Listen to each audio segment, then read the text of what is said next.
Pourquoi voulez-vous naviguer vers l'ouest? Pour ouvrir une nouvelle voie vers l'Asie. L'Asie est le plus riche des royaumes, la terre des épices et de l'or. Pour le moment, il n'y a que 2 moyens d'y parvenir. Par mer, en contournant le continent africain, c'est un voyage d'1 an, ou par terre. Mais les Turcs ont fermé cette voie à tous les chrétiens. Il existe une 3e route. Faire voile vers l'ouest en traversant la mer Océane. Les distances sont inconnues. On les dit infinies. Infini, non.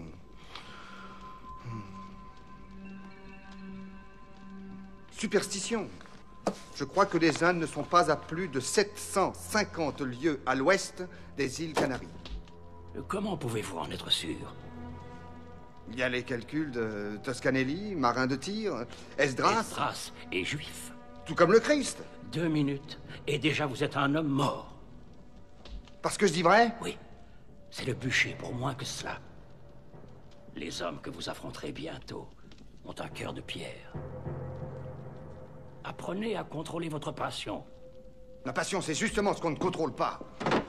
Il vous faut la bénédiction de cette commission. Si elle vous dit non, il faudra abandonner ce rêve, mon fils. Je n'abandonnerai jamais. Serait-ce de l'ambition? Ah, on nous raconte tellement de mensonges depuis des siècles. On vous a dit que ça, c'était aussi plat que cette table. On nous a dit que des monstres gardent l'abîme. Je refuse qu'on me dise de quoi je vais avoir peur ou de quoi je ne veux pas avoir peur. Voilà. Je veux le découvrir par moi-même. Alors espérons que votre passion se montre contagieuse, mon fils.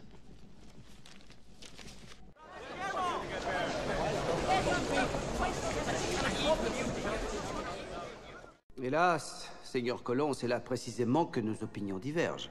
Connaissez-vous bien les travaux d'Aristote, d'Ératosthène, de Ptolémée? Oui, Éminence.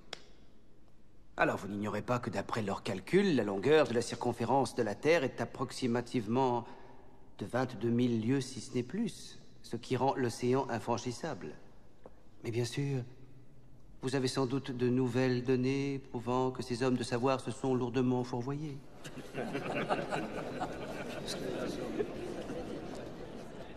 Vos Excellences connaissent-elles les déclarations de marins de tir?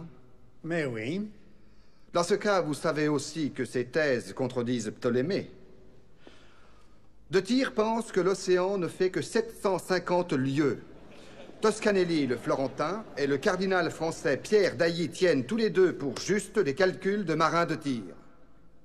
Par conséquent, la mer Océane peut être traversée. Silence! Silence, messire. Sommes-nous ici pour examiner cette proposition ou non? Alors supposons un bref instant que Marin de Tir ait raison. Sénat Colomb, combien de temps durerait ce voyage, selon vous? 7 semaines. 6 pendant la saison des alizés. Marin de Tir se trompe, et son erreur a été redressée à maintes reprises au cours des siècles par les plus grands géographes. Votre voyage, ne vous en déplaise, prendrait 1 an. En admettant que vous traversiez cet océan et que vous réussissiez à gagner l'Asie, que ferait l'Espagne dans ces contrées? Du négoce, Votre Excellence. Si l'on en croit Marco Polo, le royaume de Chine est l'un des plus riches du monde. Là-bas, le plus modeste des édifices est couvert d'or. N'y a-t-il que cela qui vous intéresse? L'or? Non.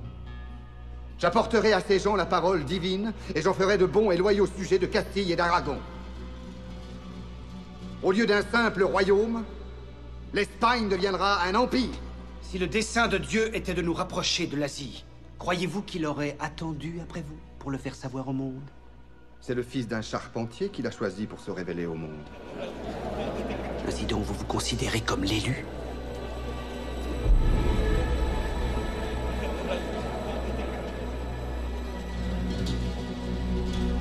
Je dis qu'on peut rallier l'Asie par l'ouest. Et je vous le prouverai.